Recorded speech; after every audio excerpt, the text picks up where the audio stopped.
Allahu Akbar, Allahu Akbar. Assalamu alaikum wa rahmatullahi wa barakatuh. My name's Abdul Kareem. This is Come to Goodness, and we have another special episode of Relationships Matter. Why? Because relationships do matter. They're a very important aspect of our life. You know, you're completing half your faith by getting married. It's important to take a spouse. It's important to be married, and it's important to keep that bond in marriage. Remember that when magic first came down, people used it, the first thing they used it for, they didn't use it for wealth or power. No, they used it to break people's marriages. Iblis, one of its primary purposes, if he wants people to engage in magic, you know, if a shayateen gets somebody to get divorced with their wife, you know, Iblis is like, come sit by the right hand side. You know, Iblis like pats the guy on the head. It's like, thanks for getting those two divorced. You know, marriage is a very important thing. And, you know, people out there, a lot of people in life, we find it too easy to break the bonds in marriage. You know, everybody just wants to throw marriage away. You know, we think that because we're arguing as a couple, that's a reason to break marriage. You know, I'm letting you know now. Couples argue. Get over it. You know, we're human beings, right? Especially when you're married, you've got two human beings stuck in the same house with each other, right? Going through similar circumstances, and not always do they react the same way to that circumstance. Quite often you have one partner who's just relaxed, willing to let the issue go, and the other one who's angry. And so the two are experiencing the same thing, but reacting to it differently. So obviously that's going to cause friction. And, you know, sometimes in life the two have completely opposite views on the same thing. And so that's also going to create friction. And you know what? You're going to argue. So just get over it. And don't replay arguments that happened in the past and just be like, well, at that time in the past you said this and that. You know what? You gotta let stuff go. If you're gonna hold on to crap, right, it's just gonna drag you down. It's gonna stop you from having fulfilling marriage. And you might not be expecting me to tell you that part of the problem is you, but it is, right? You as a person.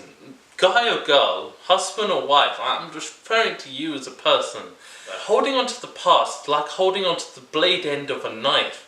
You know, the harder you squeeze, the more you're just hurting yourself. If you've ever held on to the blade side of a knife and squeezed it in your hand, you're going to cut yourself. Why? Because the past is the past. It's something's happened in the past.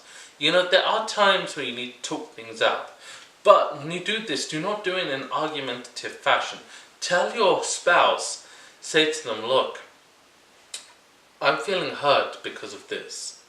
Can I tell you my feelings?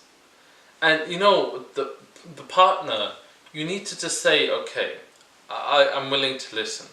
But try not to just react and get angry, and try not to give your side.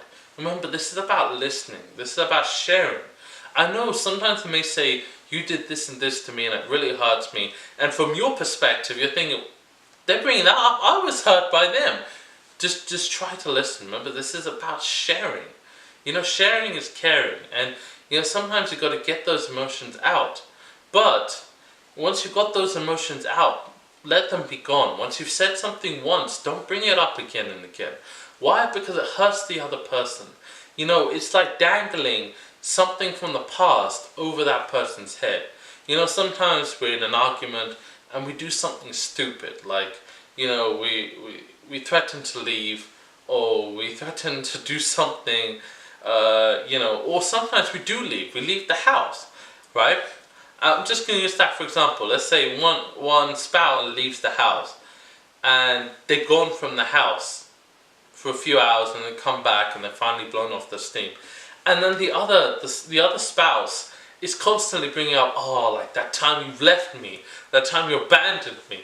You know, once you've let out your feelings that, yes, that hurt me a lot when you left, right? But I'm glad you came back. Don't bring it up again. You know, you don't bring up the past again. Why?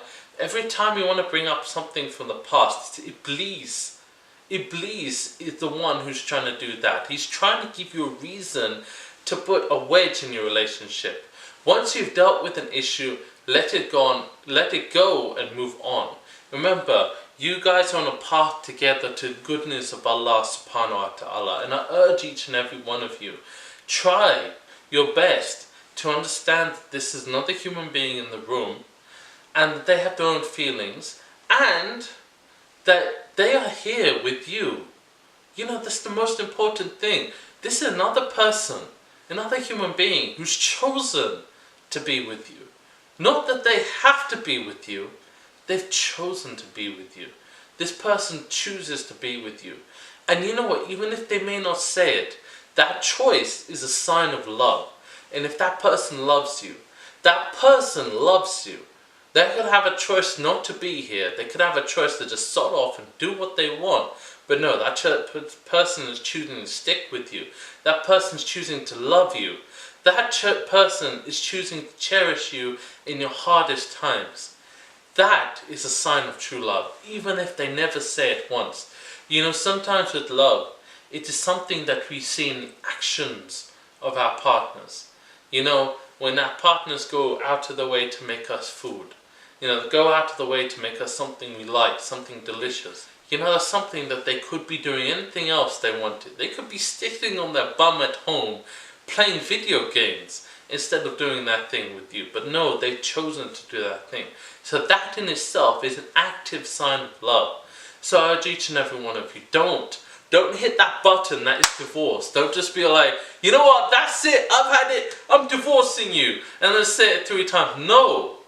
No. Keep the bonds of marriage strong.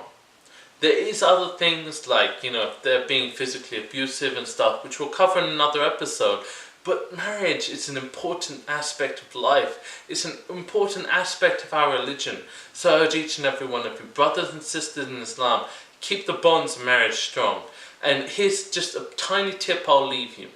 If you want to feel that spark of marriage, that spark of love again, look at old photos from when you just got married. Look at those wedding photos. Look at those smiles on your faces. Look at those wedding photos that you have. And I can guarantee that those feelings of love, those feelings of bond will come again into your heart. I mean, me personally, I keep my wedding photo on my phone.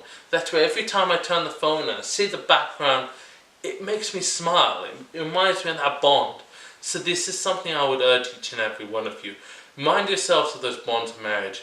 Come to goodness. Feel free to subscribe. Leave me a comment in the section below. Remember Allah subhanahu wa ta'ala and come to goodness.